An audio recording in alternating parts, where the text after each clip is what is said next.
بسم اللہ الرحمن الرحیم۔ آج کا ہمارا جو سبق ہے تمرین تیسیر المنطق 16واں سبق ہے۔ ان قضایا کے نقیض بتاؤں۔ پہلے ان قضایا کے نقیض بتائیں گے، اور جو دو قضیے مثلا یہ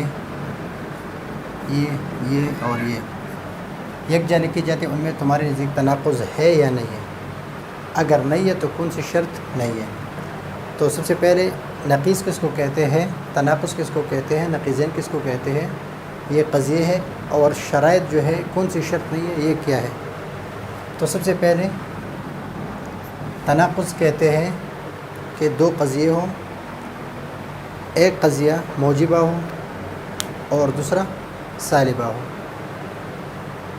اور اس میں یہ بات ہو کہ اگر ایک سچا ہو تو دوسرے کو جھوٹا کہنا پڑے۔ تو اس قسم کے اختلاف کو کہ ایک موجبہ ہے، ایک سالبہ ہے، ایک سچا ہے اور ایک جھوٹا ہے، تو اس کو کہتے ہیں تناقض۔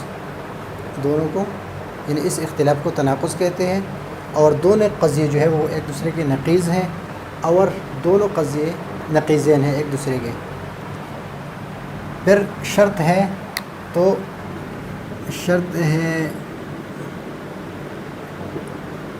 8 وحدات ثمانیہ اس کو کہتے ہیں۔ وحدات ثمانیہ اس کو کہتے ہیں کہ یہ موضوع ایک قضیے میں بھی یہی ہو اور دوسرے قضیے میں بھی یہی ہو، ایک قضیے میں بھی وہی معمول ہو اور دوسرے قضیے میں بھی وہی معمول ہو، ایک قضیے کی جو جگہ ہے دوسرے قضیے کی وہی جگہ ہو، ایک قضیے کی جو زمانہ ہے دوسرے قضیے کی بھی وہی زمانہ ہو، اور اس کے ساتھ ساتھ اگر ایک قضیے کے لیے ایک شرط ہو تو دوسرے کے لیے بھی وہی شرط ہو، اگر ایک قضیے سے مراد جز ہو تو دوسرے سے بھی مراد جز ہو، ایک قضیے سے مراد کل ہو تو دوسرے سے بھی مراد کل ہو، اگر ایک کی اضافت ایک آدمی کی طرف ہو تو دوسرے قضیے میں بھی اس آدمی کی اضافت اس آدمی کی طرف ہو، کسی اور آدمی کی طرف نہ ہو، اور اس میں قوت اور فعل بھی ایک ہو، یعنی ایک بھی بالقوہ ہو تو دوسرا بھی بالقوہ، ایک بھی بالفعل ہو تو دوسرا بھی بالفعل ہوگا۔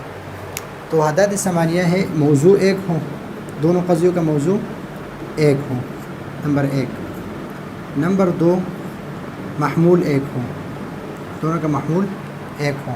نمبر 3 مکان بھی ایک ہو، کہ ایک میں ایک مکان ہو دوسرے میں تو پھر تناقض نہیں ہے اس میں۔ 4 زمانہ بھی ایک ہو، دونوں کا زمانہ ایک ہو۔ نمبر 5 اس کی اضافت بھی ایک ہو، اضافت ایک ہو۔ نمبر 6 شرط ایک ہو۔ نمبر 7 شرط ایک ہو، کل اور جز دونوں سے یا کل مراد ہو یا دونوں سے جز مراد ہو۔ نمبر 8 قوت و فعل، قوت فعل سے مراد یہ ہے کہ بالقوہ ہو یا بالفعل ہو۔ موضوع ایک ہو، اس سے مراد یہ ہے کہ یہ زید ہو تو یہاں پر بھی زید ہوگا۔ محمول سے مراد یہاں پر عامر ہو، یہاں پر قائم ہو تو یہاں پر بھی قائم ہوگا، دونوں قضیے میں قائم ہوگا، ایسا نہ ہو کہ ایک میں قائم، اگر ایک میں گر ہے دوسرے میں بھی گر ہونا چاہیے، اگر ایک رات کو ہے تو دوسرا بھی رات کو، یا جس کا یہ زمانہ ہو تو اس کا بھی یہی زمانہ ہو۔ اضافت مثلا زید ہے، یہ عمر کا بیٹا ہے ایک میں موجبہ میں، اور زید بکر کا بیٹا، تو زید کی اضافت عمر کی طرف اور یہاں زید کی اضافت بکر کی طرف ہے، تو اگر یہ اضافت دونوں ایک نہ ہو، زید کی اضافت عمر کی طرف ہو یا بکر کی طرف، دونوں کی ایک نہ ہو تو تناقض نہیں ہے، دونوں ایک ہو تو پھر تناقض ہے۔ شرط ایک ہو، مثلا میری انگلی، میں جب لکھتا ہوں تو میری انگلیاں ہلتی ہے، اور میں جب نہیں لکھتا تو میری انگلیاں نہیں ہلتی، تو میری انگلیاں ہلتی ہے میری انگلیاں نہیں ہلتی، تو ایک شرط ایک نہیں ہے دونوں میں۔ اگر میں یہ کہوں کہ میں جب لکھتا ہوں تو میری انگلیاں ہلتی ہے، جب میں لکھتا ہوں تو میری انگلیاں نہیں ہلتی، تو شرط ایک ہوگی تو صحیح ہے۔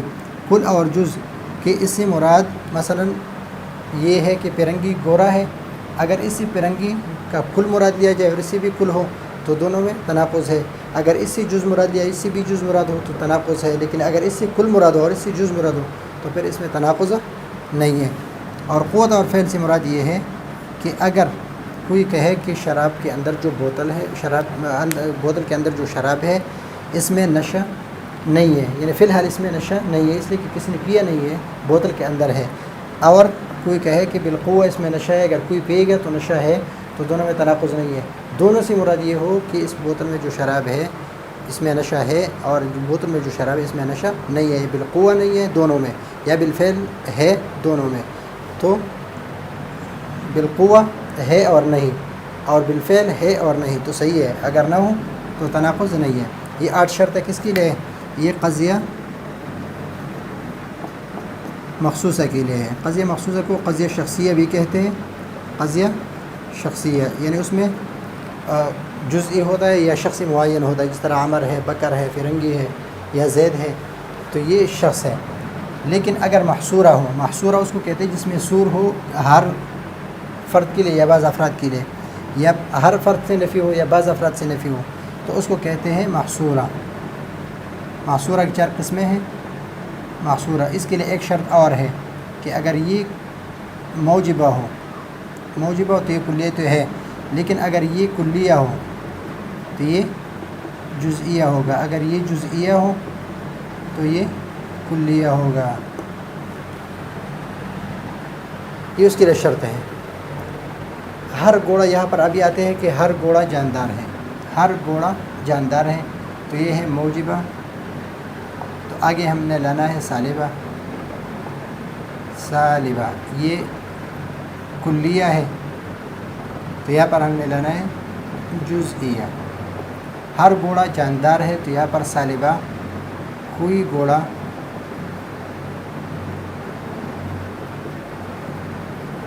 جاندار نہیں،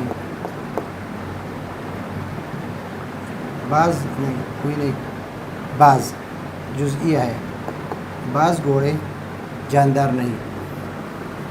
تو سلب ہے اور جزئیہ ہے، تو اس میں تناقض ہے. اس کے نقیض بنائیں گے کس طرح؟ بعض جانداروں میں سے بکری ہے، یعنی جاندار کے بعض افراد جو ہے وہ بکری جو ہے وہ جانداروں میں سے ہے. لیکن اگر اس کو بعض تو اس کو کل بنائیں گے. یہ جزئیہ ہے اور موجبہ ہے، تو یہاں پر ہم بنائیں گے سالبہ کلیہ. سالبہ کلیہ بنائیں گے اس لیے کہ جزئیت کے مقابلے میں کلیت اور ایجابیت کے مقابلے میں سلبیت ہے. تو کوئی جاندار، تو کوئی بکری جاندار نہیں. کوئی انسان درخت نہیں. سالبہ کلیہ ہے، تو سالبہ کے مقابلے موجبہ اور کلیہ کے مقابلے میں جزئیہ. تو ہم بنائیں گے کہ بعض انسان درخت ہے، تو یہ جھوٹا ہے. یہ سچ ہے تو یہ جھوٹا ہوگا. ابھی اس میں تناقض ہے یا نہیں ہے؟ اور جو 2 قضیے کے لکھی جاتے ہیں ان میں تمہارے نزدیک تناقض ہے یا نہیں ہے؟ اس میں تناقض نہیں ہے.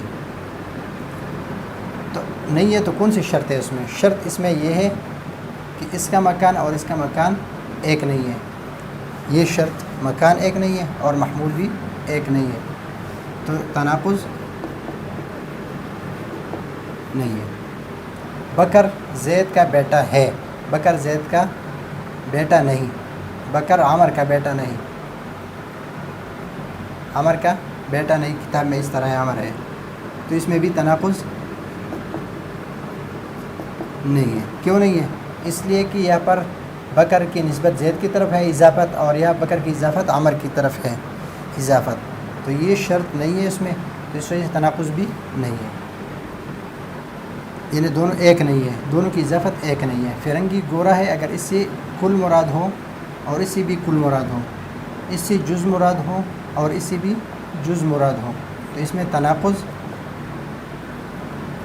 ہے. اگر اس سے کل مراد ہو اور اس سے جز مراد ہو، یا اس سے جز مراد ہو اور اس سے کل مراد ہو، تو پھر اس میں تناقض نہیں ہے، اس لیے کہ کل اور جز میں وحدت نہیں ہے. ہر انسان جسم ہے، ہر انسان جسم ہے، یہ موجبہ کلیہ ہے، موجبہ کلیہ ہے، تو موجبہ کے مقابلے میں سالبہ اور کلیہ کے مقابلے میں جزئیہ۔ بعض انسان جسم نہیں، بعض انسان جسم نہیں، یہ جھوٹا ہے، یہ سچا ہے تو یہ جھوٹا ہوگا، اس لیے کہ تناقض کہتے بھی اس کو ہے کہ ایک موجبہ اور ایک سالبہ ہو، تو اس اختلاف کو جو ہے وہ اس کو تناقض کہتے ہیں کہ ایک سچا اور ایک جھوٹا ہو۔ بعض سفید جاندار ہے، تو بعض یہ جزئیہ ہے اور موجبہ ہے، موجبہ کے مقابلے میں سالبہ لائیں گے اور جزئیہ کے مقابلے میں کلیہ لائیں گے، تو اس کو کوئی سفید جاندار نہیں، بعض اور نہیں، تو سالبہ جزئیہ ہے، سالبہ جزئیہ ہے، تو سالبہ کے مقابلے میں موجبہ لائیں گے اور جزئیہ کے مقابلے میں کلیہ لائیں گے۔ تو بعض جاندار، تو ہر جاندار گدھا ہے، ہر جاندار گدھا ہے، بعض جاندار گدھے نہیں ہے، لیکن آپ نے کہا کہ ہر جاندار گدھا ہے تو دونوں میں تناقض آ گیا، اس لیے کہ سارے جاندار تو گدھے نہیں ہے، بعض بکری ہے، گھوڑا ہے، انسان ہے، بعض انسان لکھنے والے ہیں، تو بعض ہے جزئیہ ہے تو یہاں پر کلیہ لائیں گے، اور یہ موجب ہے تو یہاں پر سالبہ لائیں گے، تو سالبہ کلیہ، تو ہر انسان، کوئی انسان لکھنے والا نہیں، بعض بکریاں کالی نہیں ہے، بعض جزئیہ نہیں ہے سالبہ، تو سالبہ جزئیہ ہے، سالبہ جزئیہ، اس کا عکس آئے گا موجبہ اور جزئیہ کے مقابلے میں کلیہ آئے گا، تو بعض بکری، ہر بکری کالی ہے، ہر بکری کالی ہے، موجبہ کلیہ۔ زید رات کو سوتا ہے، زید دن کو نہیں سوتا، یہ اگرچہ موجبہ ہے اور یہ سالبہ ہے، لیکن دونوں سچے ہیں، دونوں میں تناقض نہیں ہے، اس وجہ سے کہ یہاں پر زمانہ جو ہے یہ دن ہے اور یہ رات ہے، یا دونوں رات ہونا چاہیے یا دونوں دن ہونا چاہیے، تو پھر تناقض ہے، اگر دونوں الگ ہے تو اس میں تناقض نہیں ہے۔ شرط کون سے نہیں ہے اس میں؟ مکان، زمان کی شرط اس میں نہیں ہے۔ تو یہ ہے تمرین تیسیر المنطق، آج کا ہمارا سبق۔ اگلے سبق کے لیے اجازت چاہتے ہیں، اللہ حافظ۔